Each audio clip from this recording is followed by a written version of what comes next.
So hello and welcome to today's video. Now if you've been remotely interested in buying any kind of game over the past few years, you'll definitely realise that many games nowadays have so many different editions available rather than just one. We have editions such as Call of Duty Modern Warfare Operator Edition, Far Cry 5 Hope County Call of Duty Infinite Warfare Legacy Pro Edition, FIFA Champions Edition, Grand Theft Auto 5 Online Premium Edition, Battlefield 1 Revolution, Overwatch Legendary Edition, Hitman 2 Gold Edition, Red Dead Redemption 2 Skaters, Tom Clancy's Division 2. Okay, we get it. Anyway, back in the olden days of 2006, these editions of games weren't really common at all. Only a very small amount of games had them, and they definitely weren't announced at the same time as the initial main game was either. Now, with Rockstar Games, they officially announced a very limited edition of Bully called Bully Special Edition on October 12, 2006, a mere 5 days before the game was due out for release, and yes, it was called Special Edition. From the research I did, Bully Special Edition only seemed to cost about $50 and was only sold at GameStop and EB Games. The regular cost for Bully at its launch alone was about £30 or $40, so an extra $10 for a Special Edition was pretty damn cheap when you think of it. Especially nowadays when the cost of a special edition costs like double or even triple the original base game itself. Now understandably, this is no longer on GameStop's website because Bully is not a new release anymore as much as we'd like it to be, but we do actually have remains of the GameStop website back in the day, so here it is. However, it's more commonly known as Bully Collector's Edition in the Bully community, probably to avoid a bit of confusion with Scholarship Edition's name, and if you look up Bully SE on Google it just comes up with all Scholarship Edition results. So what did Bully Special Edition contain? Well, first of all, Bully Special Edition contained a very unique case for the game itself.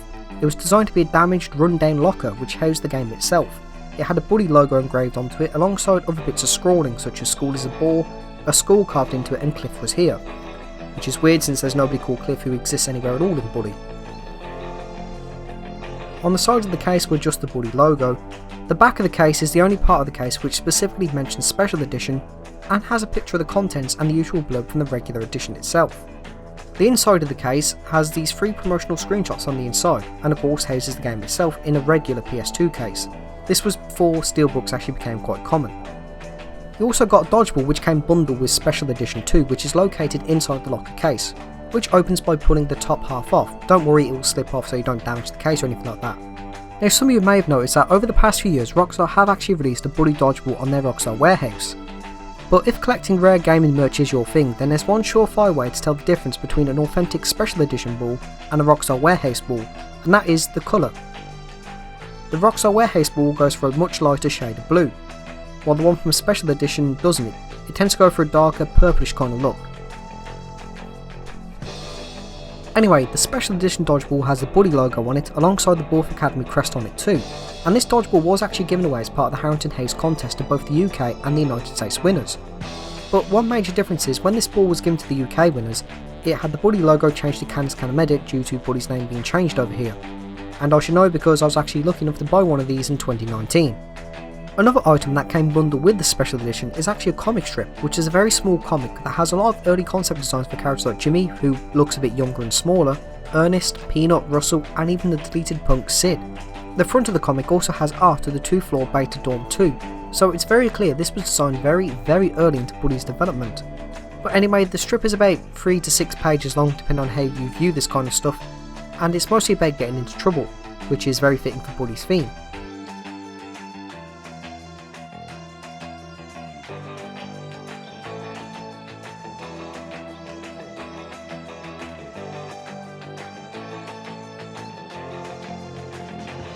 The last item that was bundled with the Special Edition was actually some Rockstar Game stickers. Now to be fair, these aren't exactly hard or even rare to find. Rockstar usually just ship them with any purchase made from the Rockstar warehouse anyway, or you can buy them online or whatever.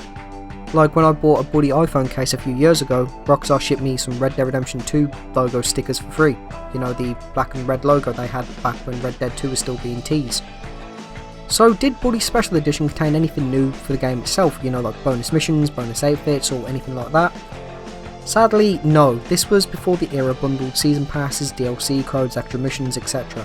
The game itself has absolutely zero differences to the regular version. It's only really the bundled items that made the game a Special Edition, not the game itself. Which probably explains why the Special Edition was only $10 more and not $20 or $30, etc. Anyway, this edition of the game was only available in the United States. Europe and Japan never got this unless of course you paid for shipping from the US itself. It's really unknown how many copies were produced or even sold, as it was released very shortly before the game's release. My best guess is it probably didn't sell too many considering how extremely pricey it is to find nowadays. Because of this edition of Bully is incredibly expensive, costing at least a few $100s. The lowest I've seen is about $150 or going as high as $400. You might be able to find individual parts of the collector's edition for sale by themselves, like just the comic strip or the case about the game, stuff like that, but even then they are still incredibly expensive.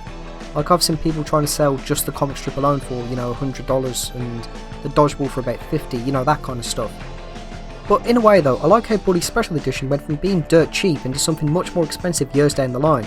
Much more expensive than whatever Digital Pro Legacy Hardened Operator Edition Call of Duty is selling this year.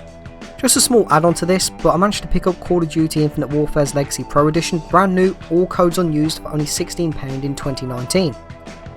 When that edition is supposed to be about £120 or so. So I like how Infinite Warfare's edition got incredibly worthless as time went on, while Bully's only got more worth over time. Then again, aside from the zombies, Infinite Warfare sucked.